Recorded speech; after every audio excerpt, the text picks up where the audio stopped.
GPS is presented by Fisherman's Marine and Outdoor, where serious sportsmen get their gear.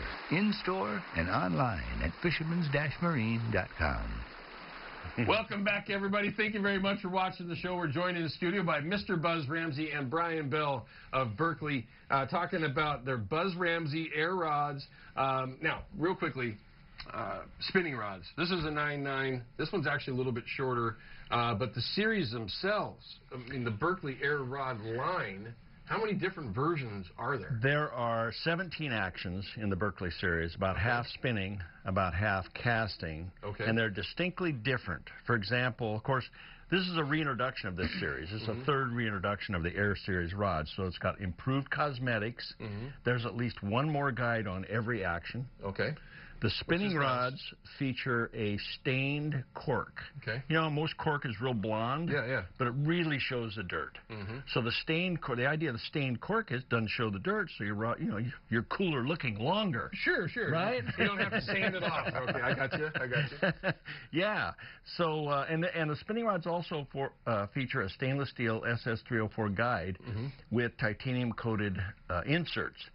These are light. So these rods, even though 9.9 and we make longer ones, 10.9 or Berkley does, they're not tip heavy. You put big heavy ceramic guides on a spinning rod and they're tip heavy, even real expensive ones. So these guides are light and the rods are not tip heavy. My favorite action overall for everything, side drift and bobber fishing, you know, drift fishing, everything, in this series is a 9'9" ML, medium light. Okay, that's and this my one favorite. here is the medium light. This is the one. That's the one right there. I got you. Yeah, it's an in-between taper, real gradual taper. You know, of course. Nice bend to it. It's not too tippy. It's the bend that starts back about, what, the 6th guide, 7th guide. It's a nice so it's got the length for long casts. It's got the, you know, guys want to hit their side drifting, they want to, or bobber dogging, they want to hold their line up off the water. If you're fishing a bobber with a fixed float, you know, do a jig or whatever. You've got the length, so you can cast those longer leaders with a fixed float, and that's one of the those are 3 of the good reasons why anglers are going to longer rods. You know, it used to be there was a day when, you know, you went down to the sporting goods store, if you wanted a steel head rod, spinning rod, they were all 8.5 foot. 8.6, period. 8.6. So I use my old 8.6s now for walleye and trout even. They're great for trout. You can put 6 pound on them. Yeah, that way you get better, wider really trolling swap. You're seeing the 9.9s, the 10.4s, the 10.6s, and some companies are now even making out to 11, 12 foot for steel head. Right. This series doesn't go that long. I think 10.9 in the 10.9 is the longest, but they still make the Berkley air rods are still in the 8'6". But there's a 9-foot medium light. Some of the guys that fish low clear water, bobber and jig, they want, you know, light line. And they love that rod because it's easy to hold it up and keep your line off the water. You know, there's a medium heavy in the spinning and a 9-foot. That's a great coho rod. You know, some of them Lake Coho get pretty big. Need a little more backbone for them. So at least so you can turn them. The rod that you're holding in your hand, which, by the way, it's paired up perfectly right now. I mean, really. What? Now, listen.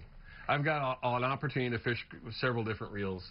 What the heck has happened with the Revos in the last couple of years? Okay, now, I'm really familiar with reels. This is the Revo X, right? Correct. I don't think I have fished this one. I have the Revo Rocket, which I think is the next step up from this one. Yeah, it's a step or 2 up from this one, but it's just the perfect size match to this. But this is the Revo X in the 20. Would you call that about the perfect steelhead size for like free drifting? 20 or 30. Bobber and jig type fishing? It's the perfect size for doing that.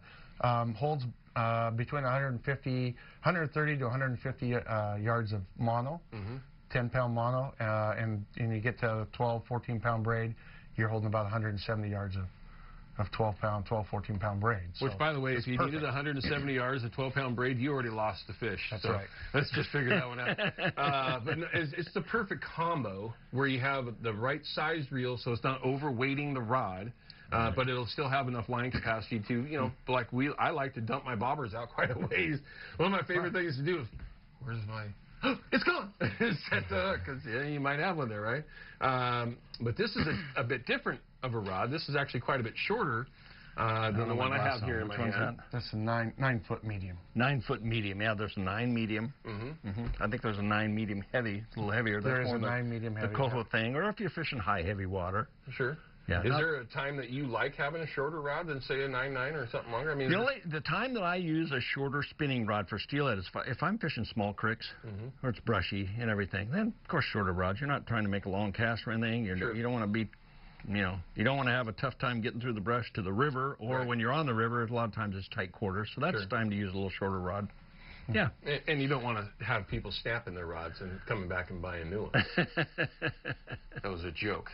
Right. I was proud of that. 17 different actions, 17 different rods that are out there. Half of them or so are about spinning rods, right? Yep.